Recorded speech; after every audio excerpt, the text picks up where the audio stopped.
Usually trachoma की दो ice types का होते हैं, है ना। आइस का है, यहाँ पे रफ आइस हम इसको कहते हैं। तो ये जो होता है इसके मल्टीपल सीरोटाइप्स होते हैं। सीरोटाइप्स को मतलब बहुत सारे इसकी टाइप्स हैं, सब टाइप्स कह लीजिए। क्लेमाइडिया ट्रैकोमेटिस जो इसका कॉजेटिव एजेंट है इसके, अब इसमें से स्पेशली जो आइस के लिए है, जो प्राइमरी इन्फेक्शन आइज को काज करते हैं, they are A B and C, chlamydia trachomatis type A B and C. और जो सेक्सुअली ट्रांसमिटेड क्लेमाइडिया ट्रैकोमेटिस है, उसकी बहुत सारी सीरोटाइप। फिर यहाँ सी के बाद से शुरू करिए, D E F G H I J K. ये है, ये क्या है, ये प्राइमरली क्या है, एसटीडीज में आते हैं, जो दूसरे ये सीरोटाइप्स हैं। हाँ, ये एसटीडीज जरूर है, लेकिन ये आईज को भी इन्फेक्ट कर सकते हैं, बट इन दैट केस जो है, जो सिम्टम्स होंगे वो बहुत माइल्ड होते हैं, बहुत माइल्ड सिम्टम्स होते हैं, जिसको इंक्लूजन कंजंक्टिवाइटिस कहा जाता है। प्राइमरली जो ट्रैकोमा के लिए जो फिक्स है, वो A B and C immune type है, क्लेमाइडिया ट्रैकोमेटिस का, जो इसका कॉजेटिव एजेंट है।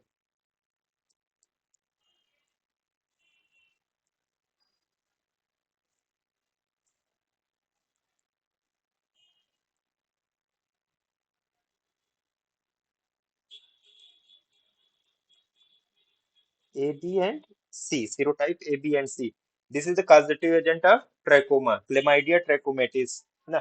इसका इंक्यूबेशन पीरियड, क्लेमाइडिया ट्रैकोमेटिस का इंक्यूबेशन पीरियड यूजुअली 5 से 12 दिन का होता है। इसका जो इंक्यूबेशन पीरियड है वो 5 to 12 डेज, 5 से 12 दिन का इसका इंक्यूबेशन पीरियड होता है। और एक चीज और बताऊं आपको, इंक्यूबेशन पीरियड अगर कभी एग्जाम में पूछा गया, तो वो जो छोटे छोटे इंक्यूबेशन पीरियड है वही पूछे जाते हैं। लाइक एक बार पूछा गया था कॉलरा का, 1 से 2 दिन का इंक्यूबेशन पीरियड। तो जो छोटे इंक्यूबेशन पीरियड है, या जो बहुत आम डिजीज है, लाइक चिकन पॉक्स है, मीजल्स है, रूबेला है, मम्स है, इस तरीके की डिजीज, इनके इंक्यूबेशन पीरियड पूछे जाएंगे। आपसे कोई याज का नहीं पूछेगा कि याज का इंक्यूबेशन पीरियड बताओ, या इवन जिसके बहुत ज्यादा है, जिसका फिक्स इंक्यूबेशन पीरियड नहीं होता, उसका भी नहीं बोल। लाइक ट्यूबरकुलोसिस का क्या है, बहुत वेरिएबल है, कई महीने से कई साल तक उसका इंक्यूबेशन पीरियड। तो जो फिक्स है, छोटा है, या बहुत कॉमन डिसीज है जो सोसाइटी में हो रही है, उसी का इंक्यूबेशन पीरियड आपको याद रखना, वो जरूर पूछा जा सकता है। और जो रेयर डिजीजेज हैं उनके इंक्यूबेशन पीरियड रेयर है कि वो पूछे जाएंगे। तो ट्राइकोमा का इंक्यूबेशन पीरियड है कितना, 5 से 12 दिन। अब इसके इसमें जो खास बात है कि इसका मोड ऑफ ट्रांसमिशन और दूसरी चीजें इसमें जो, तो मोड ऑफ ट्रांसमिशन जो इसका होता है, मोड ऑफ ट्रांसमिशन दो तरीके से, एक तो डायरेक्ट या इनडायरेक्ट कांटेक्ट हो, किससे, अकुलर डिस्चार्ज से। इसमें खास बात क्या है, ट्राइकोमा जो है किसका इन्फेक्शन है, आइस का है। और आइस का इन्फेक्शन होने के बाद इसमें जो क्लिनिकल फीचर है, स्पेसिफिक क्लिनिकल फीचर क्या है, अकुलर डिस्चार्ज, यानी आई से म्यूकोप्रूलेंट डिस्चार्ज जो हो रहा है, वो इसके क्लिनिकल फाइंडिंग्स में है ना। तो मोड ऑफ ट्रांसमिशन इसका आप देखिएगा, मोड ऑफ ट्रांसमिशन इसका बेसिकली जो है ना, डायरेक्ट ट्रांसमिशन है।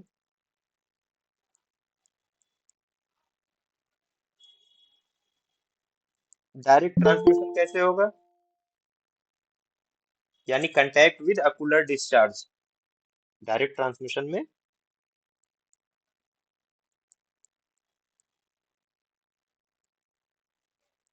एक चीज तो ये हो गई कि जो डिस्चार्ज हो रहा है आंख से, जो डिस्चार्ज हो रहा है उससे डायरेक्टली कांटेक्ट हो जाए किसी दूसरे का, तो एक तो ये ट्रांसमिशन हो गया। एक दूसरा ट्रांसमिशन है इनडायरेक्ट ट्रांसमिशन।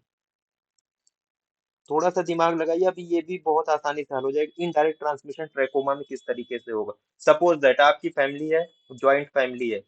मैं, आप मान लीजिएगा कि किसी एक पर्सन को घर में ट्रैकोमा था, क्या आई से डिस्चार्ज हो रहा था, सुबह उसने क्या किया, फेस वॉश करने के बाद उसने एक टॉवेल ली, टॉवेल से अपनी आंख साफ कर ली, है ना। अब वो अकुलर डिस्चार्ज कहाँ पे पहुंच गया, टॉवेल पे। तो दूसरा बंदा थोड़ी देर के बाद उठ के आया, उसने भी उसी टॉवेल को यूज कर लिया। तो अब वहां पे क्या था, अकुलर डिस्चार्ज डायरेक्ट जो किस पे था, टॉवेल पे था, टॉवेल से फिर दूसरे पर्सन तक पहुंच गया। तो ये क्या होगा, ये इनडायरेक्ट ट्रांसमिशन हो जाएगा। क्या हो जाएगा, इनडायरेक्ट ट्रांसमिशन। और जो टॉवेल है वो क्या कहलाएगी, फोमिट। टॉवेल क्या कहलाएगी, फोमिट, यानी इनएनिमेट ऑब्जेक्ट है ये।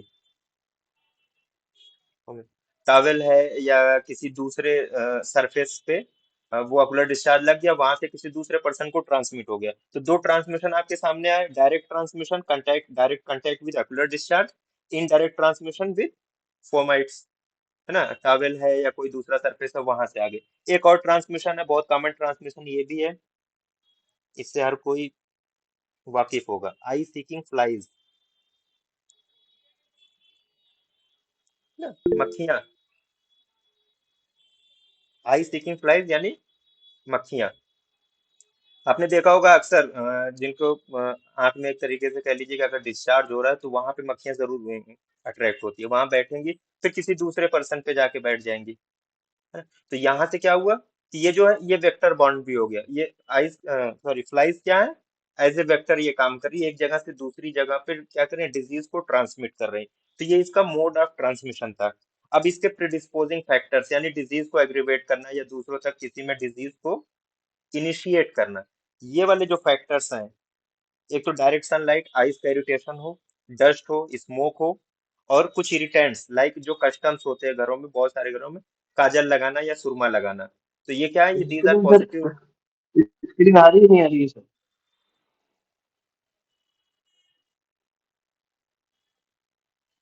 स्क्रीन आ रही हो सब लोगों को?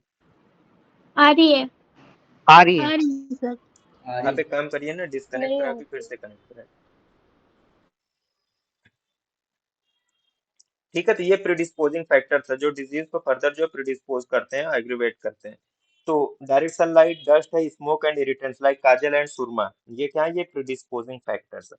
अब ट्रैकोमा है, क्रोनिक इन्फेक्शन है आईज का, म्यूकोप्रूलेंट आई डिस्चार्ज इसका स्पेसिफिक फीचर, तो कुछ और फीचर्स आपको मिल सकते हैं ट्रैकोमा में, कुछ और क्लिनिकल फीचर्स मिल सकते हैं लाइक एक फॉरेन बॉडी सेंसेशन कंटिन्यूअस रहेगा, इसके अगर क्लिनिकल फीचर की बात है तो एक फॉरेन बॉडी सेंसेशन आईज में कंटिन्यूअस मिलता रहेगा,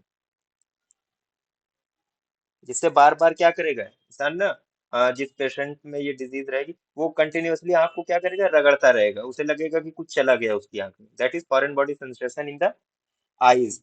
अब जब बार बार आप आंख को रगड़ेंगे, हाथ लगाएंगे, तो फिर वहां से लेक्राइमेशन का एक प्रोसेस है, यूजुअल नहीं अनयूजुअल है, लेकिन अगर किसी को फॉरेन बॉडी सेंसेशन हो रहा है और वो इरिटेट हो रहा है तो लेक्राइमेशन वहां पे होगा,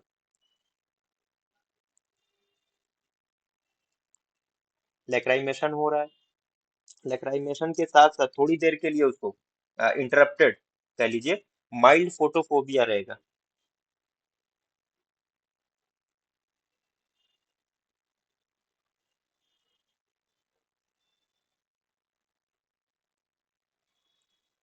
एंड जो इसकी स्पेसिफिक फाइंडिंग है, म्यूकोपुरुलेंट डिस्चार्ज,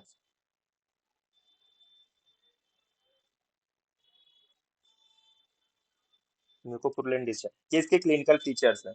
और ये जो इसका ट्रांसमिशन है, चाहे डायरेक्ट हो या आई सीकिंग फ्लाइज है, ये ज्यादा कॉमन है, इनडायरेक्ट थोड़ा सा कम कॉमन है, लेकिन इससे भी फैलता है।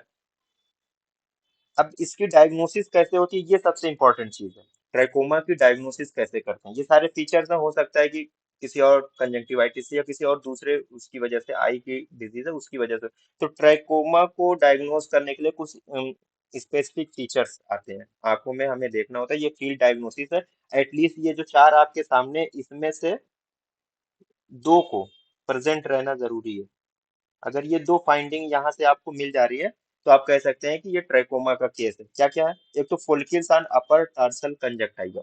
अब ये फोलिकल्स क्या होती हैं, फोलिकल्स जो होती है ना, एक तरीके से कह लीजिए कि स्मॉल पेप्यूल्स, छोटे छोटे पेप्यूल्स होते हैं, कहाँ पे, टार्सल कंजक्टिवा पे, यानी अपर कंजक्टिवा जो है वहां पे पाए जाते हैं। ये जो है हल्के से येलोविश या पिंकिश कह लीजिए, इस तरीके के, है ना, पेल कलर के, बल्कि ये कह लीजिए कि इनका जो कलर है वो थोड़ा सा हल्का होता है ना। ये क्या है, ये फोलिकल्स है, कहाँ पे मिल रहे हैं, टार्सल कंजक्टिवा पे ये मिल रहा है, किस पे मिल रहा है, टार्सल कंजक्टिवा पे। दूसरी चीज, limbal follicles are there sequel, अब ये लिम्बस पे आई है।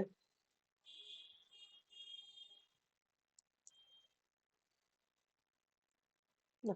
अब यहाँ पे जो ये लिम्बल फोलिकल्स या देयर सिक्वेल का मतलब देयर वो हील होने के बाद, जिसको हर्बर्ट पिट्स कहा जाता है। अब ये इसी तरीके से आपको मिलेगा, जो फोलिकल्स यहाँ पे मिले टार्सल का, बस अब इसका कलर चेंज हो जाता है, यानी क्या हो गया, अब वो हील्ड हो गया, तो वो कुछ ब्लैक कलर का, है ना, या खाकी कलर का, इस तरीके का आपको यहाँ पे दिखाई देगा,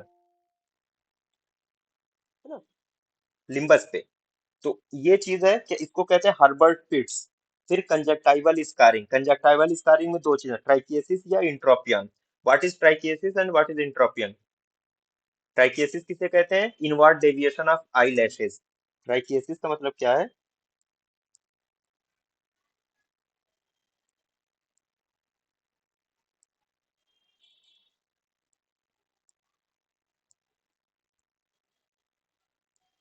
inward deviation of eye lashes. Eye lashes commonly जैसे आप देखेंगे सबके पास है ना, सबकी आंखों में है आई लैशेस। तो वो किस तरफ का उनका डायरेक्शन होता है? आउटवर्ड। आउटवर्ड होता है ना, बाहर की तरफ होता है। डेविएशन कहाँ पे होता है उनका? बाहर की तरफ होता है। अब यहाँ पे ट्राइकिएसिस में क्या हो रहा है? ट्राइकोमा में जो आईलैशेज है वो इनवर्ड उनका डेविएशन हो गया, अंदर की तरफ होगी। अब ये जो आईलिड्स, ये आउटवर्ड इनका क्या है? डेविएशन है। और ये मान लीजिए कि इस तरीके से आपको मिलने लगे अंदर की तरफ। तो फर्दर ये क्या करेंगे? ये फॉरेन बॉडी सेंसेशन करेंगी, वहां पे इरिटेट करेंगी, लैक्राइमेशन होगा, और फर्दर जो है डिजीज जो है एग्रीवेट करेगी। सेकेंड चीज है इंट्रोपियन। इंट्रोपियन भी जस्ट इसी से मिलता जुलता है। इंट्रोपियन में क्या होता है? जो लिड मार्जिन है, जो आई लिड है, आईलिड है, उसका भी इनवर्ड मूवमेंट हो जाए। आईलिड्स का इनवर्ड मूवमेंट।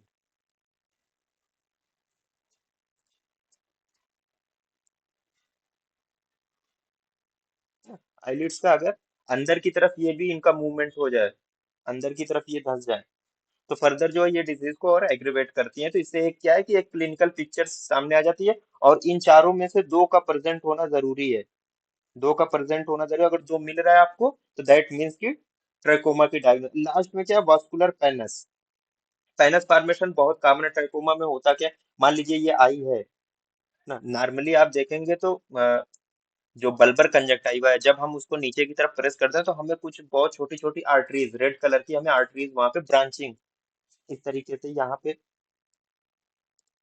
आपको मिल सकती है ना, बहुत हल्की सी का दुखा ना, बहुत ज्यादा नहीं मिलेगी। वो तो नॉर्मल है। लेकिन इसमें क्या होता है कि बहुत एक्सटेंसिव वास्कुलराइजेशन होने लगता है। आपको ये जो है ना पूरी इस तरीके से वास्कुलराइजेशन यहाँ पे देखने को मिलेगा बहुत ज्यादा। तो इसको कहा जाता है वास्कुलर पैनस। Vascular panel. तो इन चार में से अगर दो दो मौजूद हैं, दो मौजूद हैं, तो फिर आप मान लीजिए कि वो क्या है? ट्रैकोमा है। ट्रैकोमा की इस तरीके से फील्ड डायग्नोसिस की जाती है। अब ट्रैकोमा हो गया, ट्रैकोमा का ट्रीटमेंट किस तरीके से करेंगे? ट्रैकोमा के ट्रीटमेंट के लिए एजिथ्रोमाइसिन को यूज किया जाता है ना। ये इसकी क्या है? ट्रीटमेंट ऑफ चॉइस है। ट्रैकोमा के ट्रीटमेंट ऑफ चॉइस है एजिथ्रोमाइसिन 20 मिलीग्राम पर केजी ओरल स्टेट। ओरली देना है एक बार। पर केजी बॉडी वेट के हिसाब से 20 मिलीग्राम इसकी डोज है। Azithromycin is the drug of choice for trachoma. यहाँ तक ये हो गया। अब ट्रैकोमा के रिलेशन से, क्योंकि हमने एलिमिनेट कर दिया ऑलरेडी, इंडिया से एलिमिनेटेड हो गई, तो कुछ स्ट्रेटजीज थी जो इस्तेमाल की गई थी, वो भी देख लेते हैं। एंटीबायोटिक ट्रैकोमा के ट्रीटमेंट के लिए डब्ल्यूएचओ की तरफ से क्या क्या रिकमेंडेशन था? Antibiotic district level prevalence. अब यहाँ पे देखिए, जिला के लेवल पे अगर 1 से 9 साल के 1 to 9 ईयर ओल्ड चिल्ड्रन में अगर ट्रैकोमा का प्रिवेलेंस मोर देन 10% है, कितना? 10% से ज्यादा है डिस्ट्रिक्ट लेवल पे पूरे जिले में, तो फिर मास लेवल पे एजिथ्रोमाइसिन का ट्रीटमेंट किया जाएगा। किस पे? मास लेवल पे। और ज्यादा बच्चों को पकड़ पकड़ के सबको एजिथ्रोमाइसिन दी जाएगी। सिंगल डोज स्टेट में दी जाती है 20 मिलीग्राम पर केजी बॉडी वेट के हिसाब से। ये पहला ट्रीटमेंट था। सेकंड रिकमेंडेशन क्या थी? अगर जो प्रीवैलेंस है 5 से 10% है, एज ग्रुप सेम है, 1 से 9 साल के बच्चे हैं डिस्ट्रिक्ट में, और प्रीवैलेंस ट्रैकोमा का कितना है? 5 से 10% है। तो अब यहाँ पे मास लेवल ट्रीटमेंट नहीं करना, मास ट्रीटमेंट नहीं करना, यानी हर किसी को नहीं ट्रीट करना, बल्कि टारगेटेड ट्रीटमेंट करना है। किसे? जिथ्रोमाइसिन ड्रग ऑफ चॉइस है। कैसे? तो पहले केस को आइडेंटिफाई करना है। केस को आइडेंटिफाई करना है, और मान लीजिए जिस बच्चे को ट्रैकोमा है तो उसके पूरे फैमिली मेंबर्स को ट्रीट करेंगे। क्या करेंगे? है ना, treatment of all members of the family, जिसमें ये फोलिकुलर ट्रैकोमा यानी फोलिकल्स वगैरह जिसमें पाए जा रहे हैं, जिसमें ट्रैकोमा की डायग्नोसिस बन चुकी है ऑलरेडी, तो वहां पे उसके फैमिली मेंबर्स को ट्रीट किया जाता है अगर 5 से 10% का डिस्ट्रिक्ट लेवल प्रिवेलेंस है। थर्ड क्या? अगर प्रिवेलेंस लेस देन 5% है, एज ग्रुप सेम है, तो फिर एजिथ्रोमाइसिन का डिस्ट्रीब्यूशन यानी टारगेटेड ट्रीटमेंट भी नहीं करना बल्कि सिर्फ केस को ट्रीट करना होता है इसमें। अगर डिस्ट्रिक्ट लेवल प्रिवेलेंस 5% से कम है तो ये एक पोटेंशियल डेंजर नहीं होता है। तो इस तरीके से रिकमेंडेशन था। अब ट्राइकोमा के लिए मास ट्रीटमेंट की क्या गाइडलाइन थी ट्राइकोमा की डब्ल्यूएचओ की तरफ से? अगर मोर देन 10% का प्रिवेलेंस है, सीवियर या बहुत मॉडरेट ट्राइकोमा है, बच्चे कितना वही एज ग्रुप सेम है, लेस देन 10 इयर्स का, तो फिर 1% टेट्रासाइक्लिन ऑइंटमेंट इसका यूज करना है, टॉपिकल यूज यानी लोकल यूज जिसको हम कहते हैं, है ना, 1% टेट्रासाइक्लिन ऑइंटमेंट से। ये तो रिकमेंडेशन था एंटीबायोटिक ट्रीटमेंट का मास लेवल पे कैसे करेंगे और टारगेटेड लेवल पे। अब एक स्ट्रेटजी इसमें बहुत कॉमनली यूज की जाती है ट्राइकोमा के ट्रीटमेंट के लिए या ट्राइकोमा के प्रिवेंशन के लिए, कह लीजिए। एक स्ट्रेटजी है, डब्ल्यूएचओ ने ही बताई थी उसको भी, वो यूज की जाती है जिसको कहा जाता है safe strategy. Safe strategy, safe में क्या क्या है, सबके अपने अपने माने हैं। एस से सर्जरी है, ए से एंटीबायोटिक, एस से फेशियल क्लीननेस एंड ई से इन्वायरमेंटल इंप्रूवमेंट। ये सारी चीजें थी। अब आप देख रहे होंगे एक चीज, अभी हमने जब मोड ऑफ ट्रांसमिशन में बात की थी कि फ्लाइज से, मक्खियां हैं, तो मक्खियां कहाँ पे ज्यादा होंगी? फ्लाइज पे आइए। ब्रीडिंग हैबिट क्या है उनकी? गंदगी है ना, मैन्योर्स वगैरह है। तो अगर हाइजीन सही नहीं है, लो सोशियो इकोनॉमिक स्टेटस है, पुअर हाइजीन है, वहाँ पे प्रॉपर जो है बहुत ज्यादा एजुकेशन भी नहीं है, तो ऐसी जगहों पे फ्लाइज ज्यादा पाई जाएंगी, और ज्यादा पाई जाएंगी तो वो ज्यादा लोगों को इन्फेक्ट भी करेंगी। तो इन्वायरमेंटल इंप्रूवमेंट भी जरूरी था। चेहरे को साफ रखना, वही बात मैंने बताई ना कि आप चेहरे को साफ करें लेकिन सिंगल टॉवल पूरे फैमिली यूज करिए तो भी दिक्कत है। Antibiotic use, azithromycin drug of choice है किसकी? ट्राइकोमा की। एंड सर्जरी किसके लिए करनी है? ट्राइकिएसिस और इंट्रोपियन की सर्जरी होनी थी। तो ये चार चीजें हैं, सेफ स्ट्रेटजी इसको कहा जाता है। किसके लिए? ट्राइकोमा के लिए यूज की जाती है। अब एक लाइन और इसमें याद करिएगा कि ट्राइकोमा इंडिया से क्या हो गया है? एलिमिनेट हो गया है।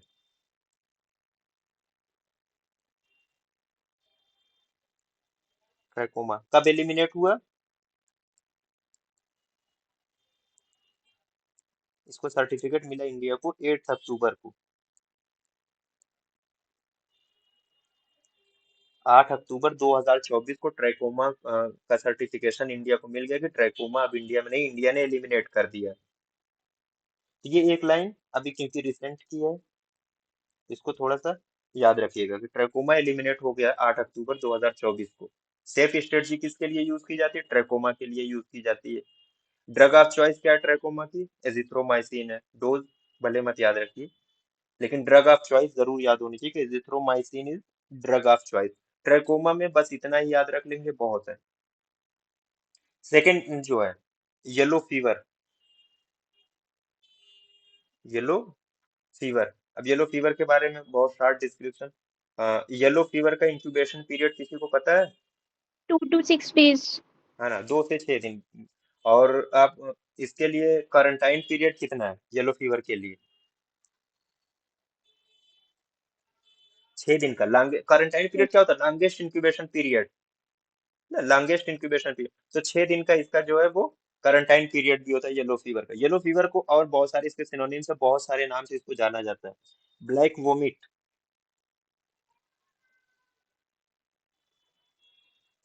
Black vomit, American plague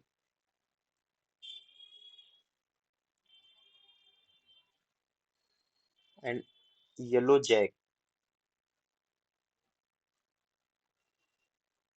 yellow jack, yellow fever है। इसका कॉजेटिव एजेंट क्या है? कॉजेटिव एजेंट जो इसका है flavivirus febricis, togavirus family का है, ग्रुप बी अरबो वायरस में ही आते हैं।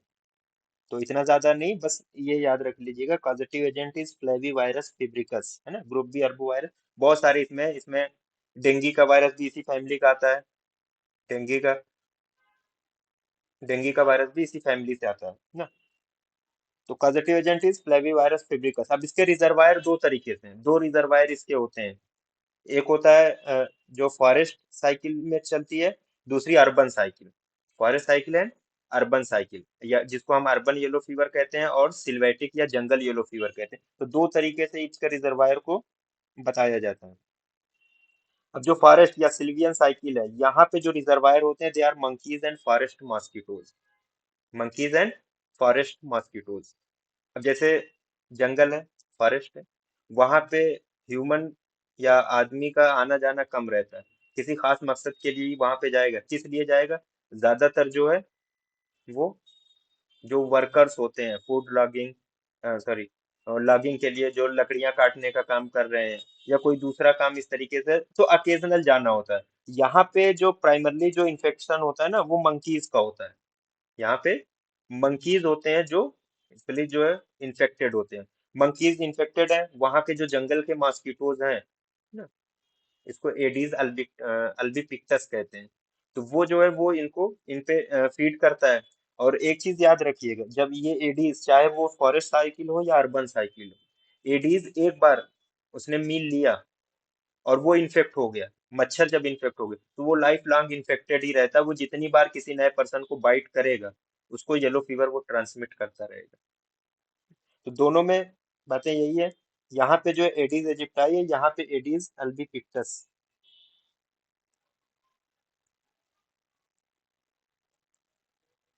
दो साइक्लिस्ट के दो रिजर्वायर्स को बताया जाता है। पीरियड ऑफ कम्युनिकेबिलिटी क्या होगी? पीरियड ऑफ कम्युनिकेबिलिटी यानी कब तक डिजीज जो है दूसरे पर्सन को ट्रांसमिट हो सकती है। यहाँ पे मच्छर के लिए क्या मैंने बताया, लाइफ लॉन्ग है। तो मॉस्किटो जो है वो जिंदगी भर ट्रांसमिट, यानी जितनी बार ये नए पर्सन को बाइट करेगा, उसको वो ट्रांसमिट करता रहेगा। लेकिन अगर एक इन्फेक्टेड पर्सन है, ह्यूमन, तो वो बस पहले 3 से 4 दिनों तक ही वो येलो फीवर को वो ट्रांसमिट कर सकते हैं। अब यहाँ पे एक चीज आपको मिल जाएगी, एक्सट्रिंसिक इंक्यूबेशन पीरियड। अभी हमने डिजीज का सब इंक्यूबेशन पीरियड बताया, वो तमाम के तमाम इंक्यूबेशन पीरियड क्या थे? इंट्रिंसिक थे, यानी ह्यूमंस में थे। ये एक्सट्रिंसिक इंक्यूबेशन पीरियड जो था, ये वेक्टर्स के लिए होता है। वेक्टर्स के लिए, यानी यहाँ पे वेक्टर क्या है? एडीज मॉस्किटो है। येलो फीवर का वेक्टर क्या है? एडीज मॉस्किटो है। तो मॉस्किटो के अंदर जब ये फ्लेवी वायरस फेब्रिकस जा रहा है, तो वहां पे ये 8 से 12 दिनों के बाद तब जाके जो वो मस्कीटो है वो इन्फेक्ट हो जाएगा। और एक बार वो इन्फेक्ट हो गया, वो लाइफ लॉन्ग दूसरों को इन्फेक्ट करता रहेगा। तो इसलिए मस्कीटोज में जो पीरियड ऑफ कम्युनिकेबिलिटी या इन्फेक्टिविटी है, दैट इज लाइफ लॉन्ग। लेकिन इनिशियली एक एक्सट्रिंसिक इंक्यूबेशन पीरियड होता है 8 से 12 दिन का, उसको इलैप्स करने के बाद तब जाके वो इन्फेक्टेड होता है। तो ये इसका पीरियड ऑफ कम्युनिकेबिलिटी है। इम्यूनिटी में ये है कि पहले 3 से 4 दिनों तक ये डिजीज को ट्रांसमिट कर, लेकिन उसके बाद इन्फेक्शन एक बार हो गया और मान लीजिए उसको रिकवरी हो गई, तो फिर अब वो लाइफ लॉन्ग जो है, लाइफ लॉन्ग जो है उसको इम्यूनिटी मिल जाती है। एक सिंगल अटैक जो है, it provides life long immunity.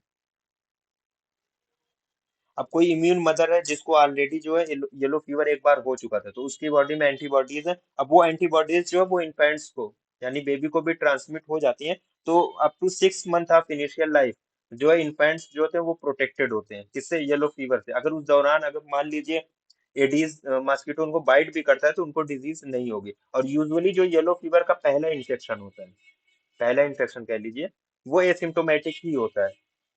शुरू में जो है कोई बहुत ज्यादा क्लिनिकल पिक्चर नहीं डेवलप होती, एक नॉर्मल सा जैसे वायरल फीवर होता है उस तरीके की सिम्टम्स होते हैं, और फिर वो अपने आप ही सबसाइड भी कर जाता है। लेकिन जब सेकेंड अटैक होता है, यानी दूसरी बार, उसी दौरान उसी इंक्यूबेशन पीरियड में अगर मान लीजिए सेकेंड टाइम उसको बाइट कर लिया, सेकेंड टाइम मॉस्किटो ने उसको बाइट कर लिया उसी सेम इंक्यूबेशन पीरियड, तब अब वो डिजीज जो है वो बहुत सीवियर हो जाएगी।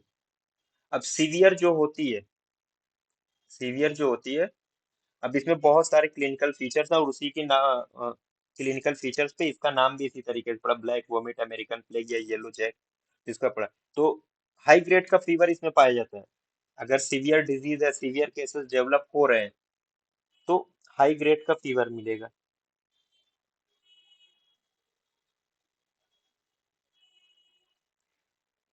विद चिल्स, है ना। ये इसके क्लिनिकल फीचर्स में आता है। इसके अलावा बहुत इंटेंस या सीवियर हेडेक, और अक्सर हाई ग्रेड फीवर में सीवियर हेडेक मिलता है। एब्डोमिनल पेन, एब्डोमिनल पेन है, नाजिया एंड वोमिटिंग।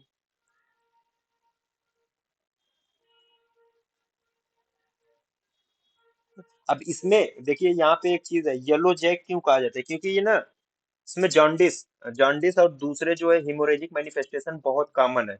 जॉन्डिस जरूर होती है, तो येलो डिस्कलरेशन ऑफ आईज जरूर मिलेगा। तो उसकी जगह पे हम जॉन्डिस डायरेक्ट लिख देते हैं, वरना क्लिनिकल फीचर्स में ये लिखा मिलेगा कि येलो आईज मिलेंगी ना। जॉन्डिस मिलता है और हेमोरेजिक मैनिफेस्टेशन हो रहा है, यानी जो एक्सटर्नल ओरिफिसेस हैं वहां से ब्लीडिंग बहुत ज्यादा होती है, इवन इंटरनल ब्लीडिंग भी होती है। उसी इंटरनल ब्लीडिंग की वजह से जो है, इसमें मेलेना भी बहुत कॉमन है इन पेशेंट्स में।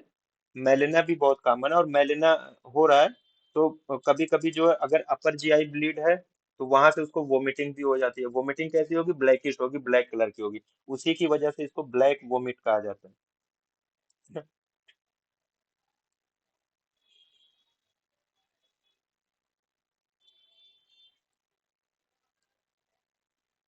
ठीक। ये सारे इसके क्लिनिकल फीचर्स हेमोरेजिक मैनिफेस्टेशन। अब मान लीजिए एक बार ब्लीडिंग शुरू हो गई, और इंटरनल ब्लीडिंग, स्पेशली अगर इंटरनल ब्लीडिंग हो रही है, तो हम कितनी सीवियरिटी की ब्लीडिंग है, कितना ब्लड लॉस हो रहा है, उसको आसानी से एस्टिमेट नहीं किया जा सकता। तो बाद में क्या हो सकता है, अगर कंटिन्यूअस ब्लीडिंग हो रही है तो पेशेंट में गो इनटू शॉक, शॉक में जाएगा, बाद में कोमा में भी जा सकता है। तो शॉक के क्लिनिकल फीचर्स क्या, दो तीन बहुत स्पेसिफिक क्लिनिकल फीचर है। थिन या 3D पल्स, कोल्ड एक्सट्रीमिटीज, है ना, कोल्ड एक्सट्रीमिटीज, एकदम हाथ पैर ठंडे हो जाएंगे, पल्स जो है बहुत रैपिड हो जाएगी, बहुत थीन हो जाएगी, और हाइपोटेंशन, हाइपोटेंशन, और पेशेंट बहुत ज्यादा एजिटेटेड रहेगा ना, ये, या यूं कह लीजिए कि इरिटेटेड जिसको हम कहते हैं। तो ये सारे फीचर्स किसके हैं? शार्क के हैं। ये सारी कंडीशन यहाँ पे पाई जाएगी येलो फीवर में। इसका इंक्यूबेशन पीरियड येलो फीवर का कितना है? 3 to 6 डेज लिखा, वैसे 2 to 6 डेज होता है ना, 2 से 6 दिन का है। और ये जो 6 दिन है, मैक्सिमम 6 दिन है, it is recognised under international health regulation. अब येलो फीवर की केस फर्टिलिटी रेट, अगर किसी को येलो फीवर हो गया तो कितना ज्यादा ये फैटल होता है? तो अराउंड 80%, यानी अगर 10 लोगों को येलो फीवर हुआ तो 8 लोगों की डेथ हो जाएगी। इसकी केस फर्टिलिटी रेट बहुत हाई है, 80% का इसका केस फर्टिलिटी रेट है। ठीक। अब यहाँ से आई येलो फीवर कंट्रोल मेजर्स, कौन कौन से मेजर्स हैं कंट्रोल के। तो एक चीज मैंने बहुत पहले ऐसे ही बता दी थी कि येलो फीवर को कंट्रोल करने के लिए या सर्विलांस पे, जब येलो फीवर है, येलो फीवर जो है इंटरनेशनल हेल्थ रेगुलेशन में आता है, तो इसके लिए दो चीजें बहुत कॉमन रखी जाती है। एक तो जो एयरपोर्ट्स होते हैं, जब मैंने एडीज की बात बताई थी तो वहां पे बताई थी कि एडीज का फ्लाइट रेंज कितना है, 100 मीटर है। तो एयरपोर्ट्स को जो है फ्री रखने के लिए एडीज से 400 मीटर का जो उसका पूरा एरिया होता है, एयरपोर्ट्स के बाहर तक का 400 मीटर का एरिया, उसको येलो फीवर फ्री रखा जाता है। तो फॉगिंग वगैरह सब कराई जाती है वहां पे, कहीं आर्टिफिशियली जो है पानी कलेक्ट ना हो सके, तमाम मेजर्स वहां पे लिए जाते हैं ना। Distance around airport to be kept free of Aedes breeding, 400 metre तक, 400 मीटर तक का एरिया जो वहां पे इस तरीके के मेजर्स लिए जाते हैं कि एडीज जो है ब्रीड ना कर पाए। सेकंड चीज, एक इंडेक्स है, अब इसके बारे में बताता हूँ। ब्रिटिव इंडेक्स, ब्रिटिव इंडेक्स क्या है? एडीज इजिप्टाई इंडेक्स ही है ना, ब्रिटिव इंडेक्स। इस ये इंडेक्स जो है 1% से कम होना चाहिए in towns and sea ports. Airport आमतौर से टाउन्स या उसी से सटे होते हैं, और सी पोर्ट से, जहाँ से बंदरगाह, जहाँ से बहुत ज्यादा जो है वो शिप्स जो है एक दूसरे नेशन तक जाती रहती हैं। तो यहाँ पे खासतौर से जो ब्रिटिश इंडेक्स है, इसका इंडेक्स जो है वो 1% से कम होना चाहिए। ये येलो फीवर का कंट्रोल मेजर्स है। अब कुछ इंडेक्सेस हैं जो एडीज के सर्विलांस के लिए यूज किए जाते हैं।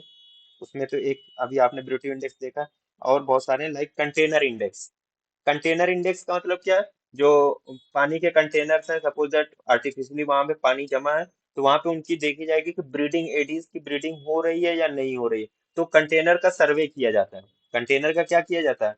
सर्वे किया जाता है। तो उन सर्वे में ये पाया गया कि कितने कंटेनर्स में ब्रीडिंग हो रही है या एडीज के लार्वा वहां पे मौजूद है। तो इसको निकालने के लिए जो फार्मूला है,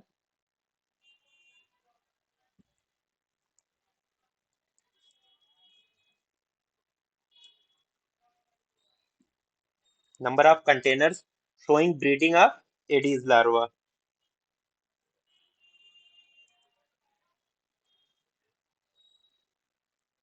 ठीक। और total number of containers served, यानी कितने कंटेनर को सर्वे में लिया गया था, या कितने कंटेनर्स का सर्वे किया गया, मल्टीप्लाइड बाई 100। तो ये इसका कंटेनर इंडेक्स निकल आएगा। सेकंड जो है इंडेक्स है वो है हाउस इंडेक्स। हाउस इंडेक्स कितने, अब यहाँ पे भी फार्मूला सेम है कि कितने घरों का सर्वे किया गया जहां पे ये पाया गया कि एडीज लार्वा की ब्रीडिंग वहां पे पाई गई। नंबर ऑफ हाउसेस सेम, यहाँ पे कंटेनर्स की जगह आप हाउसेस रख दीजिए, और नीचे total number of houses served. तो घर घर का सर्वे करा के ये देखा जाता है कि कहाँ पे पानी कलेक्ट है और वहां पे एडीज की ब्रीडिंग हो रही है या नहीं हो रही, उसके लार्वा वहां मौजूद है या नहीं मौजूद है। तो ये सारी चीजें देखी जाती है, that is house index. And third is Breteau index, या जिसको एडीज इजिप्टाई इंडेक्स कहते हैं। एडीज इजिप्टाई इंडेक्स कहते हैं। अब यहाँ पे दो चीजें देखिए, यहाँ पे थोड़ा सा अलग तरीके से इसको, इन्हीं दोनों इंडेक्स से ब्रीटिव इंडेक्स बना है, जो ऊपर के दोनों इंडेक्स है। अब इसका जो फार्मूला होता है नंबर ऑफ कंटेनर्स शोइंग, अब ये जो पहली लाइन ये ले लीजिए,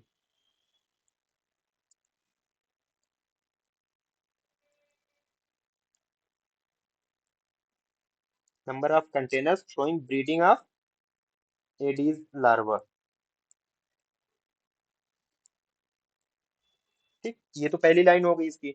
अब इसका जो डिनोमिनेटर है वो हाउस इंडेक्स से लीजिए, total number of houses served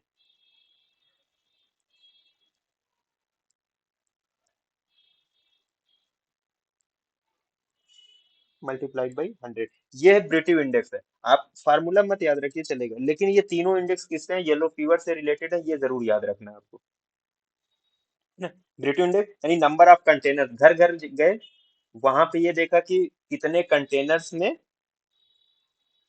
breeding पाई गई एडीज की, और कितने घरों का सर्वे किया गया, कितने घरों का सर्वे किया गया। तो इससे ब्रीटिव इंडेक्स निकल, कंटेनर इंडेक्स सिर्फ कंटेनर के लिए था, हाउस इंडेक्स सिर्फ हाउस के लिए था। ब्रीटिव इंडेक्स इन्हीं दोनों का एक कंपोजिट फॉर्म है ना।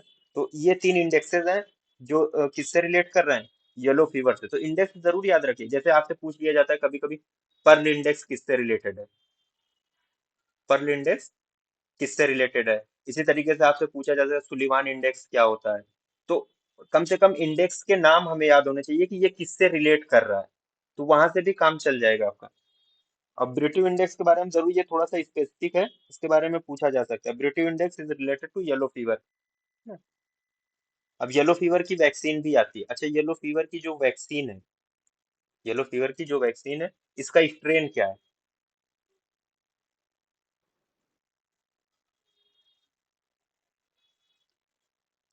ये बहुत पहले मैंने वैक्सीन जब पढ़ाई थी वहां पे बताया था, येलो फीवर का स्ट्रेन क्या होता है।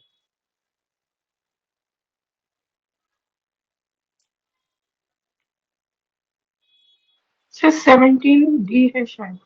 17D, हाँ, 17D या 17D जो है वो येलो फीवर का स्ट्रेन। तो स्ट्रेन तो कम से कम याद होना चाहिए हमें, है ना।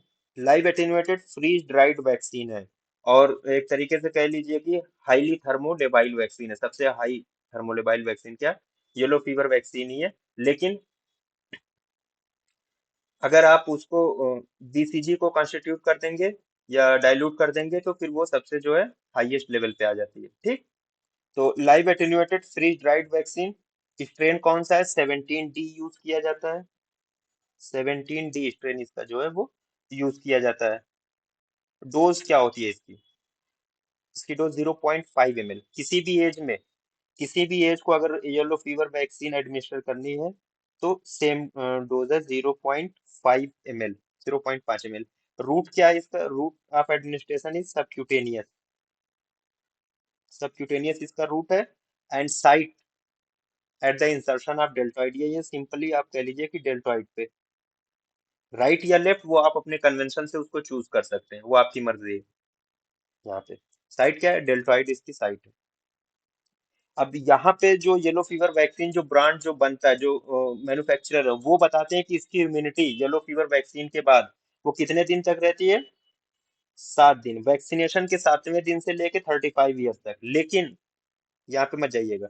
अब डब्ल्यू क्या कहता है, डब्ल्यू कहता है कि अगर आपने येलो फीवर वैक्सीनेटेड है आप, तो आपकी इम्यूनिटी जो है वो 10वें दिन से शुरू होगी। कहाँ से, फ्रॉम 10th डेज, 10वें दिन से शुरू होगी।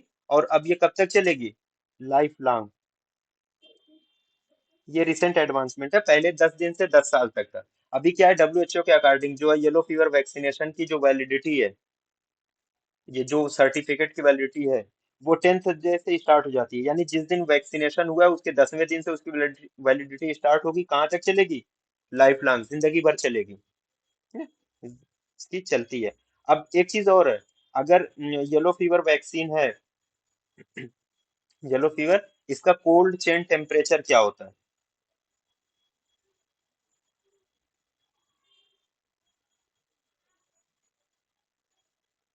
-30। -32 +5, यानी रूटीन में भी अगर इसको ट्रांसपोर्टेशन में लेके जाना है एक दिन, मतलब एक जगह से दूसरी जगह भी लेके जाना है, तो इसी टेम्परेचर पे इसको लेके जाना, -32 +5 डिग्री सेंटीग्रेड का। जो normal cold chain temperature vaccine का, उसमें इसको नहीं रखते, इसको बल्कि फ्रीजर वाले कंपार्टमेंट में रखा जाता है। येलो फीवर की ये वैक्सीन थी। अब एक चीज और है इसी से related, eye, elimination of yellow fever epidemic, eye. तो ये लफ्ज याद होना चाहिए, आई। जैसे सेफ स्ट्रेटजी किसके लिए है? ट्रकोमा के लिए। इसी तरीके से आई किसके लिए है? येलो फीवर के लिए, elimination of yellow fever epidemic. अब यहाँ पे कुछ ऑब्जेक्टिव थे, कुछ कंपोनेंट्स थे, कुछ कंपोनेंट सक्सेस के थे, वो बात की चीज मैं लिख दे रहा हूँ, लेकिन आप सिर्फ आई याद कर लीजिएगा, वही बहुत है। इसमें 3 स्ट्रेटेजिक ऑब्जेक्टिव थे इसके।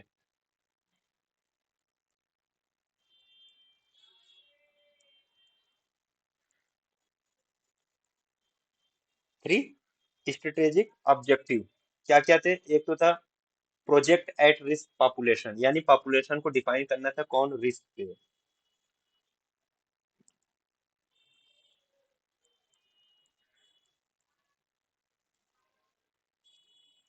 ठीक। दूसरा था prevent international spread of yellow fever. अब इसको कैसे बचाएंगे? इंटरनेशनल स्प्रेड अगर प्रिवेंशन करना है येलो फीवर का, तो किस तरीके से किया जा सकता था?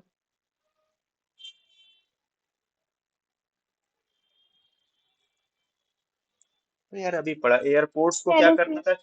400 मीटर तक उसको एडीज की ब्रीडिंग से साफ रखना था, दूसरे जो सी पोर्ट्स थे उनको भी साफ रखना था। यही दो जगह से इंटरनेशनल जो है ये स्प्रेड हो सकता था। तो prevent international spread of yellow fever and contain outbreaks rapidly. अगर कहीं पे आउटब्रेक हो रहा है इस डिजीज का, तो उसको प्रॉम्प्ट रिस्पॉन्स करना है, फौरन जो है उसको, उस आउटब्रेक को हमें रोकना है बहुत तेजी के साथ। ये इसका ऑब्जेक्टिव था। अब यहाँ पे एक चीज बताना मैं भूल गया था, येलो फीवर का कोई स्पेसिफिक ट्रीटमेंट नहीं है। येलो फीवर का कोई स्पेसिफिक ट्रीटमेंट नहीं, सपोर्टिव ट्रीटमेंट दिया जाता है टोटली, या सिम्टोमेटिक ट्रीटमेंट। अब ये तो तीन था, इसमें 5 कंपोनेंट्स की क्या थे? अब इन्हीं ऑब्जेक्टिव की बेसिस पे रखा गया कि सक्सेस कैसे मिलेगी, उसके 5 कंपोनेंट्स लेके आए गए।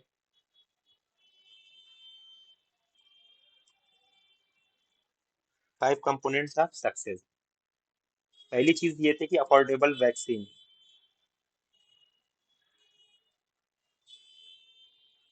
यानी जो सस्ती भी हो, टिकाऊ भी हो, अफोर्डेबल वैक्सीन, ये चीज मार्केट में लानी थी। दूसरे, हर लेवल पे, किसी भी लेवल पे जो पॉलिटिकल कमिटमेंट है, क्योंकि ये जो है इंटरनेशनली जो है ये डिजीज जो है, इसके एपिडेमिक्स आते हैं बहुत ज्यादा, है ना? तो उसको रोकना था। तो ये था कि जितने भी देश हैं या बहुत जो मेजर कंट्रीज हैं, वो एक दूसरे को इसमें क्या करें? हेल्प करें। तो एक पॉलिटिकल कमिटमेंट जो होना चाहिए था वो स्ट्रांग होना चाहिए था।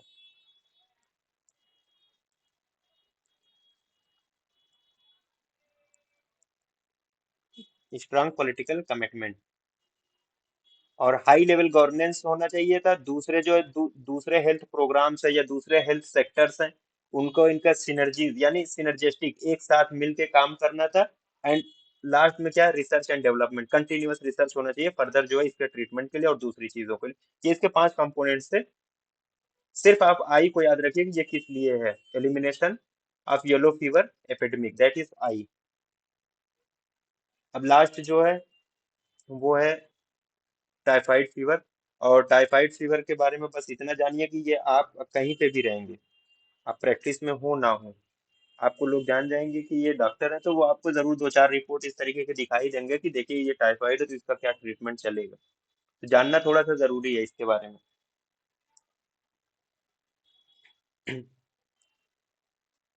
टाइफाइड फीवर किससे होता है और क्या होता है? ये क्या है? एक सिस्टमिक इन्फेक्शन बेसिकली जो है, typhoid fever is a systemic infection. और मेनली जो इसका कॉजेटिव एजेंट है वो साल्मोनेला टाइफाई है। और ये जो साल्मोनेला टाइफाई होता है ये सिर्फ और सिर्फ जो है ह्यूमन में ही पाया जाता है। अब ये तो टाइफाइड फीवर है, साल्मोनेला टाइफाई से होता है। कभी कभी जो है साल्मोनेला पैराटाइफाई से भी इंफेक्शन हो जाता है, दोनों का इंफेक्शन हो जाता है। अभी देखिएगा इसका, साल्मोनेला टाइफाई है, और दूसरी बात अगर सेकंड इंफेक्शन हो जाए किससे, पैराटाइफाई से, पैराटाइफाई से।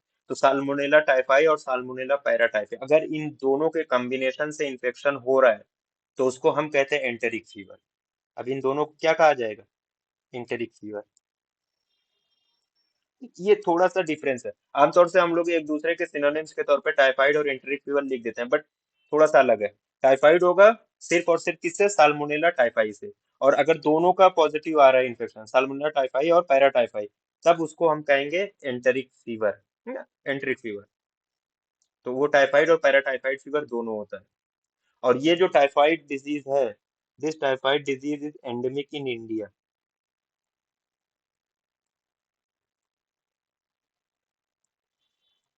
ये याद आ गया अचानक से। अभी रिसेंट मेडिकल ऑफिसर के एग्जाम में टाइफाइड से यही एक क्वेश्चन आया था कि typhoid is endemic in India. Typhoid के बारे में क्या करेक्ट है। तो इंडिया में टाइफाइड डिजीज जो एंडेमिक, एंडेमिक का मतलब क्या होता है कि एक कांस्टेंट अमाउंट में नंबर ऑफ केसेस जो है एक फिक्स हो, ऑन एवरेज जो है वो उतना ही हर साल आते रहे, तो उसको कहा जाता है एंडेमिक। और आप देख रहे होंगे टाइफाइड केस आते रहते हैं थ्रू आउट द ईयर, लेकिन उसका आउटब्रेक इस तरीके का नहीं मिलता। हाँ, लेकिन कुछ सीजनल वेरिएशन होता है, कुछ स्पेसिफिक सीजन होता है जहाँ पे टाइफाइड के केसेस जो है वो इंक्रीज होते हैं, लेकिन फिर भी जो उसका एवरेज है उससे ज्यादा नहीं जाते, उससे ज्यादा नहीं जाते। तो वो इन्वायरमेंटल फैक्टर है टाइफाइड का। और आमतौर से जो रेनी सीजन होता है, रेनी सीजन, वहां पे टाइफाइड के केसेस जो है वो बढ़ जाते हैं। क्यों, अभी उसको देखिए।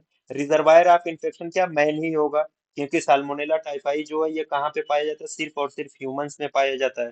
तो reservoir of infection is man, either वो केस हो या कैरियर हो, केस या कैरियर। अब देखिए कैरियर्स में भी फर्दर आप इसको कई तरीके से, कैरियर्स को हम और तरीके से बता सकते हैं। एक तो चलिए, एक होता है इंक्यूबेटरी कैरियर्स। इंक्यूबेटरी कैरियर दैट मीन्स कि जो कैरियर स्टेट रहेगी वो सिर्फ और सिर्फ जो डिजीज का इंक्यूबेशन पीरियड है वहीं तक रहेगा। डिजीज का जो इंक्यूबेशन पीरियड है, जो लॉन्गेस्ट इंक्यूबेशन पीरियड है, वहीं तक उसकी जो है वो कैरियर स्टेट, वहीं तक वो डिजीज को ट्रांसमिट कर सकता है दूसरे लोगों तक। सेकंड आता है कन्वर्जेंट।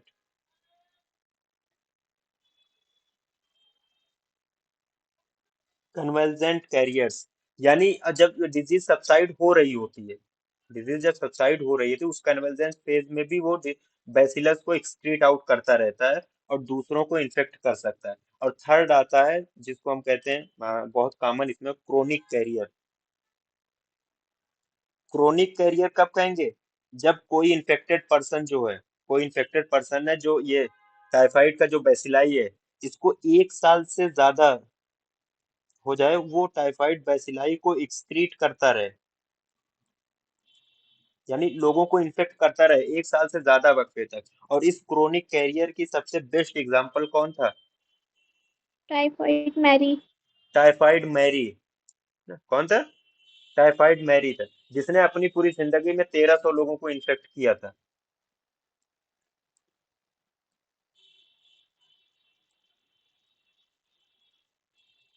टाइफाइड मैरी 1300 लोगों को ये नर्स थी बेसिकली, है ना, 1300 लोगों को इसने इन्फेक्ट किया था।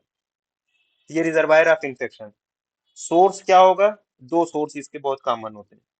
एक तो प्राइमरी सोर्स जो होता है वो फीसेस, यूरिन, चाहे केस को हो या कैरियर्स के हो। एंड सेकेंडरी सोर्स जो होते हैं वाटर, फूड, फिंगर्स, फ्लाइज, ये सेकेंडरी सोर्स होते हैं। और टाइफाइड के स्प्रेड में, टाइफाइड के स्प्रेड में बेसिकली जो 5 चीजें काम करती हैं, 5 चीजें, 5 Fs, जिसको 5 F से डिनोट किया जाता है, 5 F। कौन कौन से वो एफ होंगे,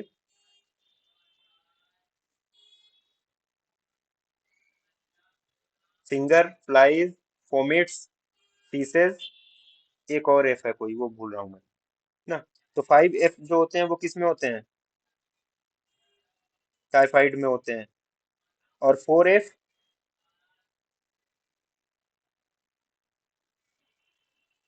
टाइफाइड फर्टाइल 40 फीमेल, गॉलस्टोन। गाली स्टोन वाले में ना, गाली स्टोन का इंसिडेंस इसमें ज्यादा होता है। तो इसमें भी है 5F होता है, नोट के निकालेंगे। पांचवा F क्या होता है? फीसेज है, फिंगर है, फ्लाइज है, फोमिट्स हैं, ये चार तो याद है, पांचवा देखेंगे। तो ये अभी इसको दिखाता हूँ ना। इसका इंक्यूबेशन पीरियड टाइफाइड का जो है वो 10 से 14 दिन का होता है। कितना होता है? 10 to 14 डेज का इसका इंक्यूबेशन पीरियड होता है। Mode of transmission, mode of transmission basically इसका दो तरीके से होता है, यहीं से देखिए। फीसेज एंड यूरिन है, यही सोर्स ऑफ इन्फेक्शन है। तो एक तो हो जाएगा क्या, फीको ओरल रूट।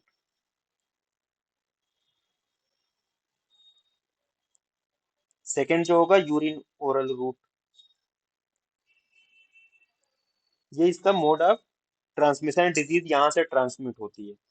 अब ये देखिए, यहीं से आप इसको समझिएगा कि मोड ऑफ ट्रांसमिशन पूरा समझ में आएगा। अब ये भाई साहब दिख रहे हैं पहले वाले ना, मोदी जी ने लेटरिन बनवा दी, घर घर शौचालय।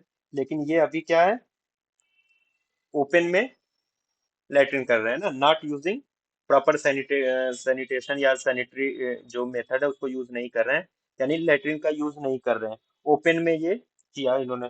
तो अब यहाँ पे फीसेस जो है वो सॉइल में मिल जाएगा। यहीं से अब मान लीजिए कि फीसेस पे ही ये क्या है, ये अट्रैक्ट होंगी, फ्लाइज। फ्लाइज जो है फीसेस पे अट्रैक्ट होंगी ना। अब यहाँ से ये अट्रैक्ट होंगी तो इसका जो अपेंडेजेस है यहाँ पे जो है, बेसिलाई जो है इस पे चिपक जाएगा। और फर्दर अब ये फ्लाई कहाँ पे जाएगी, मान लीजिए मार्केट में आ गई, सब्जियों पे बैठ गई या फलों पे बैठ गई। और कुछ लोगों की आदत होती है फल वहीं से खरीद के वहीं खाना शुरू कर देते हैं, बिना धुले। हो गया काम, ठीक है। अब ये जो है ये डायरेक्टली इनके मुंह में चला। दूसरी चीज ये भाई साहब, इन्होंने मतलब आफ्टर कंप्लीशन इन्होंने सोप का यूज नहीं किया, suppose that hand washing properly नहीं की, नॉट वॉशिंग हैंड्स है ना। फीसेस को टच करने के बाद इन्होंने प्रॉपर जो है हैंड वॉशिंग नहीं की, और इसी हाथ से हो सकता है ये खाने बैठ गए हो, उसको फिर से धुला ना हो, डायरेक्ट ये खाने बैठ गए हो। तो एक चीज तो ये हो गई। दूसरी चीज हो सकता है कि खाना बनाने पहुंच गए हो।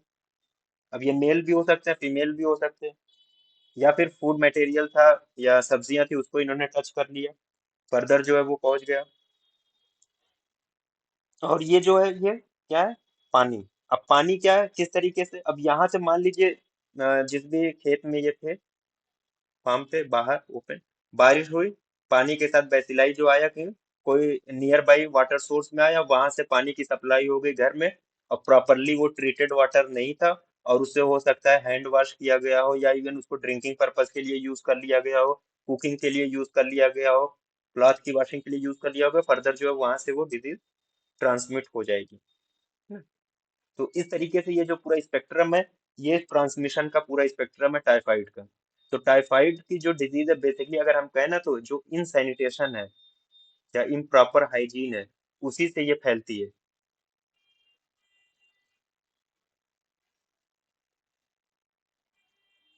अब इसके क्लिनिकल फीचर्स देखिए, क्लिनिकल फीचर्स, क्लिनिकल फीचर्स बहुत इंपॉर्टेंट है। टाइफाइड फीवर एक तो कभी कभी इसका ग्रेजुअल ऑनसेट होता है, और खासतौर से एडल्ट्स में जो इसका ऑनसेट होता है वो ग्रेजुअल होता है। ग्रेजुअल का मतलब क्या है, धीरे धीरे। और बच्चों में सडन ऑनसेट का होता है, सडन या एब्रप्ट ऑनसेट का होता है। और इनिशियली यूं कह लीजिए कि पहले हफ्ते में ये जो डिजीज होती है, इसके जो फीचर्स होते हैं वो थोड़ा सा हल्के होते हैं। मैलेज होगा, हेडेक होगा, कफ, sore throat,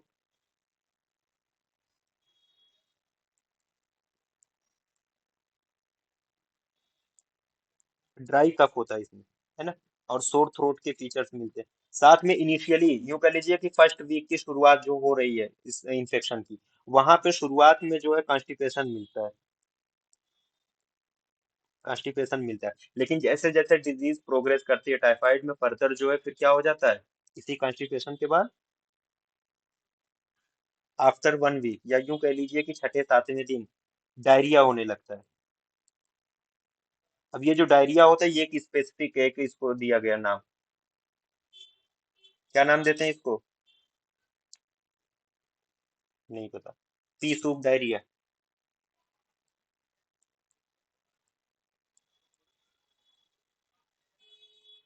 P soup diarrhoea जो है वो स्पेसिफिक है किसके लिए? टाइफाइड के लिए। And rice watery stool Cholera. Cholera.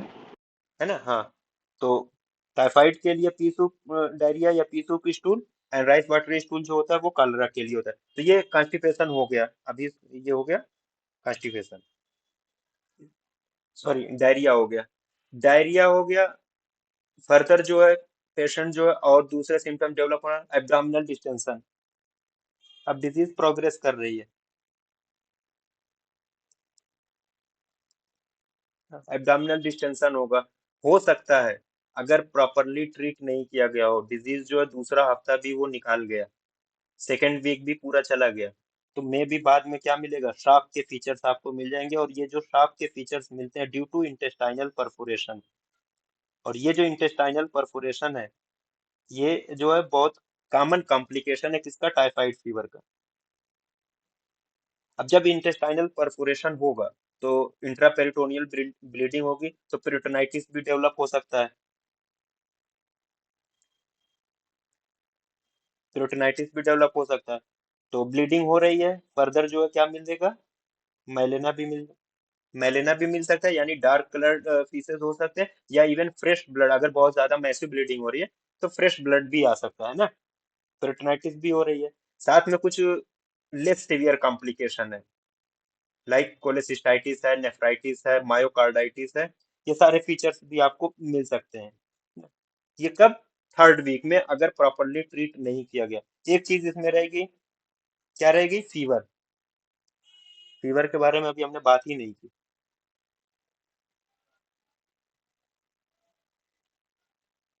Fever किस तरीके का होता है? सर स्टेप लैडर होगा, स्टेप लैडर होता है इंक्रीज शुरुआत करें। में, है ना? फीवर जो होता है पहले हल्का ही शुरू होता है, यूजुअली जो है स्टार्टिंग जो होती है फीवर की, अगर मान लीजिए ग्रेजुअल आंसेट का है तो इनिशियली जो है माइल्ड से या कह लीजिए या लो ग्रेड से शुरू करता है, और धीरे धीरे, क्योंकि ये कंटिन्यूअस फीवर होता है। कैसा होता है? कंटिन्यूअस होता है। कंटिन्यूअस फीवर में इसकी जो फाइन फीचर होता है कंटिन्यूअस फीवर का, वो ये है कि through out the day 0.5 degree centigrade से ज्यादा का वेरिएशन फीवर में नहीं पाया जाता है, कंटिन्यूअस फीवर रहता है। शुरू में मान लीजिए कि 38 डिग्री सेंटीग्रेड था, अब ये एक दो दिन इसी पे रहेगा, यहीं से 0.5 के वेरिएशन के साथ। उसके बाद हो सकता है 2 दिन के बाद ये कहाँ पे पहुंच जाए, 38.5। उसके बाद 2 दिन के बाद ये 39, फिर 40। इस तरीके से ये फीवर जो है इंक्रीज करता है, और इसीलिए इसको कहा जाता है it is step ladder pattern.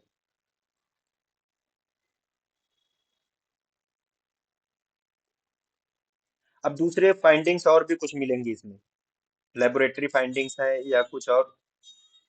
एक चीज, रोज स्पॉट्स। क्या मिलता है? रोज स्पॉट्स।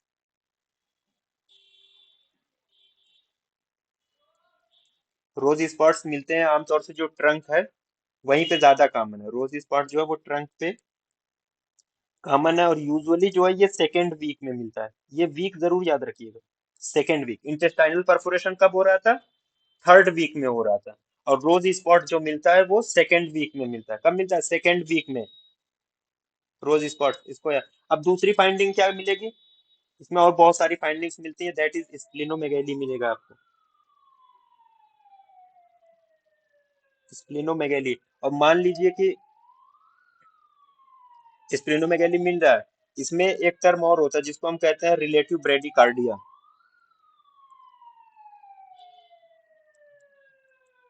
रिलेटिव ब्रेडिकार्डिया किसे कहते हैं? आमतौर से ये माना जाता है कि अगर 1 डिग्री का टेम्परेचर जो है इंक्रीज हो रहा है, यानी 1 डिग्री राइज इन टेम्परेचर, तो रफली जो है 10 बीट्स पर मिनट पल्स बढ़नी चाहिए। 1 डिग्री के इंक्रीज पे 10 बीट पर मिनट के हिसाब से जो है पल्स बढ़नी चाहिए। लेकिन ऐसा नहीं है कि टाइफाइड में ब्रेडिकार्डिया का मतलब लेस देन 60 हो जाए पल्स रेट, नहीं, बल्कि नॉर्मल क्या है, 70, मान लीजिए 70 to 80 नॉर्मल है, और किसी को 40 डिग्री सेंटीग्रेड का टेम्परेचर है, आपने उसका पल्स लिया, आपको 84 या 86 मिल रहा है, दैट मीन्स पल्स रेट तो बढ़ा, बट जिस रेशियो में बढ़ना चाहिए था उस रेशियो में नहीं बढ़ रहा है। तो इसको कहा जाता है रिलेटिव ब्रेडिकार्डिया, और ये स्पेसिफिक फाइंडिंग है किसकी, टाइफाइड की। अब इसके साथ अब लेबोरेटरी इन्वेस्टिगेशन कराइए, तो क्या मिलेगा? मान लीजिए सीबीसी हम करा रहे हैं, आमतौर से कहीं पे भी इंफेक्शन होता है तो ल्यूकोसाइटोसिस होती है, मतलब जो डब्ल्यूबीसी काउंट है वो इंक्रीज करता है, लेकिन टाइफाइड में इसका जस्ट अपोजिट है। टाइफाइड में क्या मिलेगा? ल्यूकोपीनिया मिलता है। ल्यूकोपीनिया। टाइफाइड में हमें क्या मिला? ल्यूकोपीनिया मिलता है। एक चीज ये हो गई।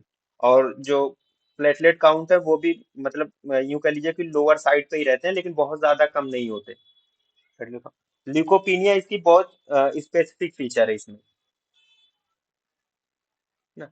और पल्स अगर आप देखेंगे तो कभी कभी जो है ना मेनिंजिसमस के फीचर्स मिलते हैं, अकेजनल है। एक चीज ये देखिएगा, फीचर में ये रह गया था, मेनिंजिसमस किसे कहते हैं? मेनिंजिसमस, जैसे मेनिंजाइटिस के जो फीचर्स होते हैं ना, नेक रिजिडिटी है, वोमिटिंग है, हाई ग्रेड फीवर है, हेडेक है, तो ये सारे क्या है? ये मेनिंजाइटिस के फीचर हैं। तो सेम फीचर्स इसमें भी मिलेंगे आपको, हाई ग्रेड फीवर भी मिल जाएगा, नेक रिजिडिटी भी मिल जाएगी, हेडेक भी मिलेगा। बट क्योंकि ये मेनिंजाइटिस से नहीं हो रहा है, मेनिंगोकोकल से नहीं हो रहा है, बल्कि किसी और डिजीज से हो रहा है, तो जब इससे मिलता जुलता होता है ना, तो उसको इसको कहा गया मेनिंजिसमल। जैसे बीपीएच से जो फीचर मिलते हैं, हेजिटेंसी, अर्जेंसी, फ्रीक्वेंसी, बीपीएच के फीचर बहुत स्पेसिफिक फीचर है। मान लीजिए किसी और डिजीज के नतीजे में अगर यही फीचर मिलने लगे, तो उसको कहा जाता है प्रोस्टेटिज्म। क्या कहा जाता है? प्रोस्टेटिज्म। अब थोड़ा सा अल्सर वो आइए परफोरेशन पे, इंटेस्टाइनल परफोरेशन कब हो रहा था?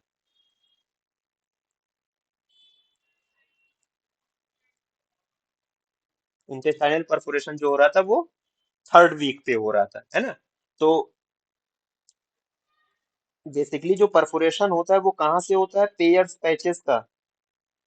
मैंने इसका जो पैथोफिजियोलॉजी थी वो पूरी हटा दी, क्योंकि पीएसएम में उसका कोई काम नहीं है। आमतौर से होता क्या है, जैसे टाइफाइड का बैसिलाई यहाँ से इंजेस्ट हुआ ना, ओरली गया, और वो जो है इतना रेजिस्टेंस होता है कि एचसीएल को पास कर जाता है। एचसीएल इसका कुछ नहीं बिगाड़ पाता। ये आता है कहाँ पे? इंटेस्टाइन में आता है। इंटेस्टाइन में आएगा और वहां पे ये लास्ट करेगा कहाँ पे? पेयर्स पैचेस जो होते हैं, जो क्या है? लिम्फाइड फॉलिकल्स होते हैं। इंटेस्टाइनल लिम्फ नोड भी आप इनको कह सकते हैं, पेयर्स पैचेस को। और यहाँ पे ये मल्टीप्लाई होना शुरू होता है। मल्टीप्लाई होगा, जब मल्टीप्लीकेशन इसका होने लगता है, बहुत ज्यादा ये मल्टीप्लाई होगा, तो पेयर्स पैचेस जो है वो धीरे धीरे अल्सरेट करेंगे, और उसी अल्सरेशन की वजह से डायरिया पहले स्टार्ट हो जाता है इनिशियली में ना। तो डायरिया होने लगता है, दूसरे पेयर्स पैचेस जैसे जैसे अल्सरेट करेंगे, ये जो है अब ब्लड स्ट्रीम में आएगा, बैसिलाई टाइफाइड का। ब्लड स्ट्रीम में जैसे ही आएगा, हाई ग्रेड का फीवर स्टार्ट हो जाता है। हाई ग्रेड का फीवर स्टार्ट हो जाता है। और उसके बाद कंटिन्यूअसली, क्योंकि वो वहां पे पेयर्स पैचेस को अल्सरेट आउट करता रहता है, एक वक्त आता है कि परफोरेशन हो जाता है। परफोरेशन होता है, अल्सरेशन होता है। अब अल्सरेशन से रिलेटेड पैथोलॉजी की चीज है। टाइफाइड में जो अल्सर होता है वो किस तरीके का होता है? इंटेस्टाइनल। टाइफाइड में जो अल्सर होता है वो लॉन्गिट्यूडिनल होता है, या लीनियर जिसको हम कहते हैं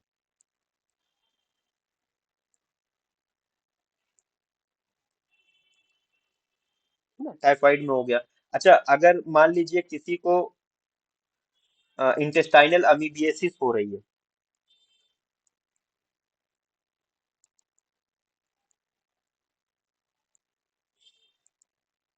इसमें अल्सर किस तरीके का होगा? Flask shape. Flask shape ulcer हो गया, ठीक। और ट्यूबरकुलोसिस में किस तरीके का अल्सर मिलेगा? ट्रांसवर्स। ट्रांसवर्स। और अगर किसी को मान लीजिए कि बैसिलरी डिसेंट्री हो रही है,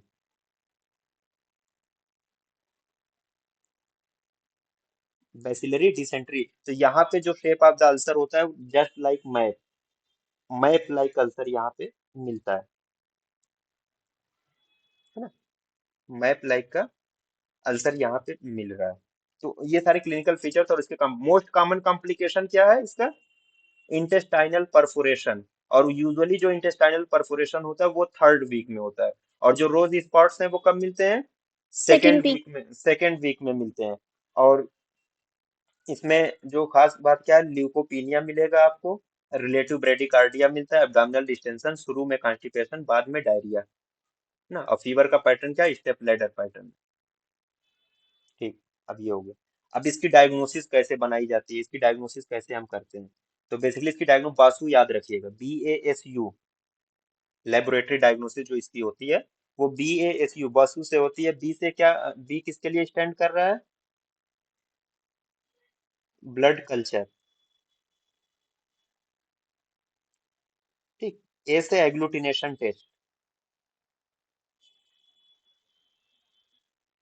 अब ये जो एग्लूटिनेशन टेस्ट है, या यूं कह लीजिए कि एंटीजन एंटीबॉडी टेस्ट है, बेसिकली यही जो है विडाल टेस्ट है, आप जो हम लोग सबसे कॉमनली कराते हैं, विडाल टेस्ट।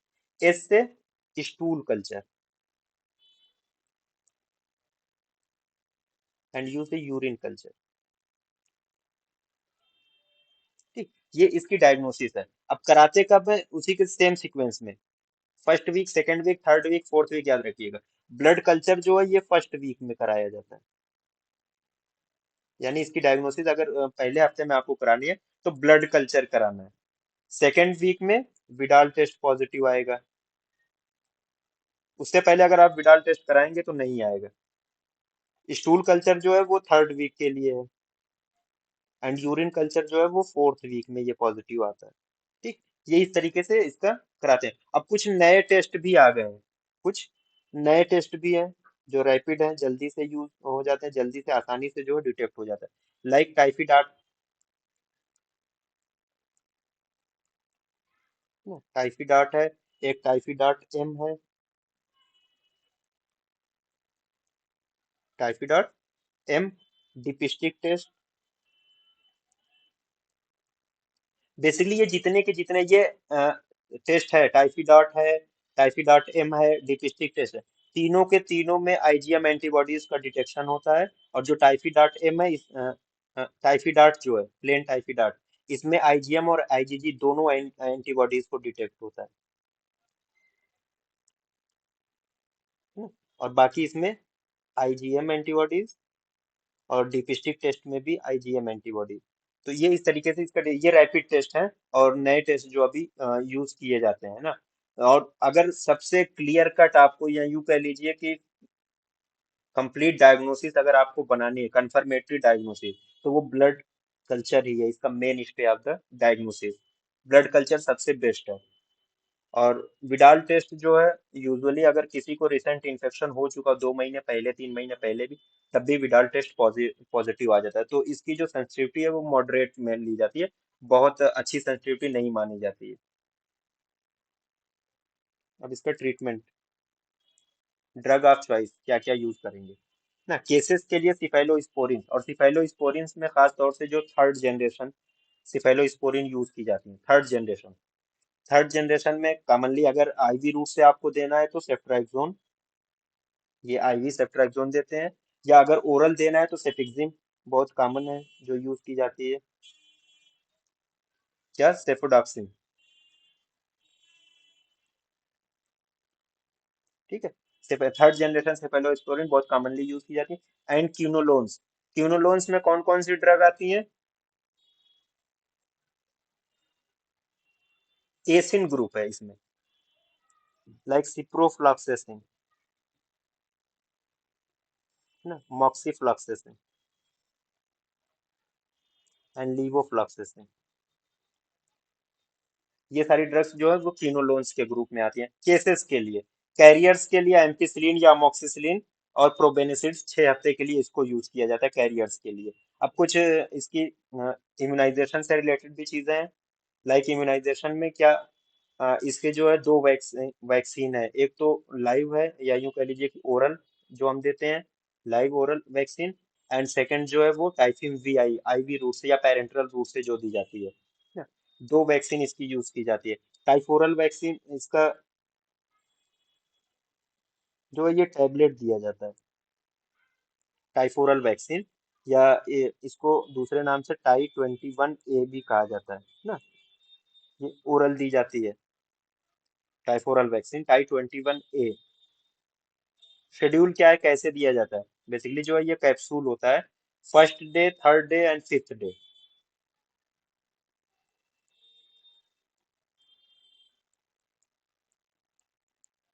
पहले, तीसरे और पांचवें दिन इसको दिया जाता है, शेड्यूल है इसका। और इसकी जो प्रोटेक्टिव ड्यूरेशन होती है वो टोटल 3 इयर्स की होती है, 3 साल की इसकी प्रोटेक्टिव ड्यूरेशन होती है। पहले, तीसरे, पांचवें दिन देते हैं, 3 साल का ड्यूरेशन है। तो इसीलिए जो है 3 साल का ड्यूरेशन जो है, हर तीसरे साल के बाद इसकी बूस्टर डोज देनी पड़ती है।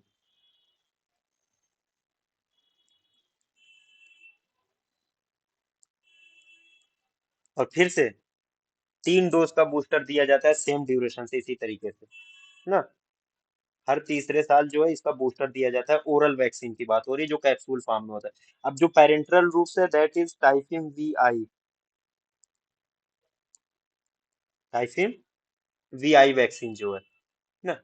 अब इसको सिंगल डोज में दिया जाता है, आइदर इंट्रामस्कुलर आप दे सकते हैं या सबक्यूटेनियस भी इसको दिया जा सकता है, इंट्रामस्कुलर और सबक्यूटेनियस,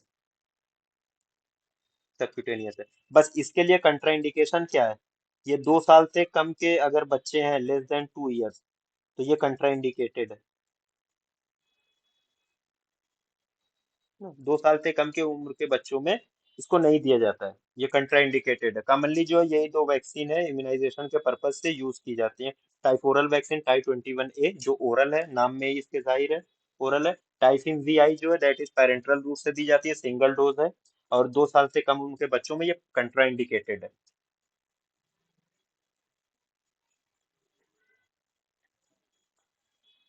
अब क्योंकि डायरिया हो रहा है, टाइफाइड में डायरिया बहुत कॉमन है, डायरिया हो रहा है, तो आपको फ्लूइड मैनेजमेंट भी करना है ना, फ्लूइड को रिप्लेस